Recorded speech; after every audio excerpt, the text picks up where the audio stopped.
እና በጣም አዝናችሁ ቀረጻ አካይዳችሁ ነበር የሄዳችሁት ባዶውን ቤት መሬት ላይ ቁጭ ብለን ነበር ያደረግነው መሬት ላይ ቁጭ ብለን ነው ያደረግነው ኢንተርቪው ምንም የለም ባዶ ቤት ማለት ነው መኝታ ቤት ውስጥ ያለው የሆነች አንዲት የርብራብ አልጋ ነበረችና እሷ ላይ ስተኛ ማታ እንትኑ ይወድቃል ርብራቡ ይወድቅና ሮጠው ይመጣሉ ጎረቤቶቻችን ምን ሆነሽ ነው ሰዓት ምናምን ሲሉኝ አይጥ እያስወጣው ነው አይጥ እያስወጣው እንጂ አንቺ ነሽ ውስጥ ገባው ነው ነበርኩና በዛን ጊዜ ድጋሚ መጣችሁ በጣም ብዙ ቃይዛችሁ ሊመጣችሁ አልጋ ቲቪ ሶፋ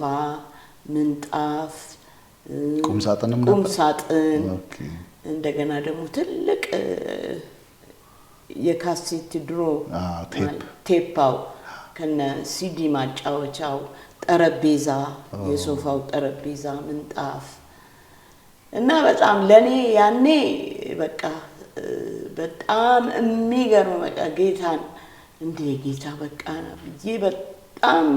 የተደነቅኩበት ጊዜ ነበረ እንግዲህ ከዛ ጊዜ በኋላ እግዚአብሔር በጣም ብዙ ነገር አረገ እንደውም ብር 10,000 ብር ሰጣችሁኝ ሄዳችሁ በጣም ለረጅም ጊዜ እኔ 10,000 ብር ምን እንደሆነ አላውቅም እና በጣም ገረመኝ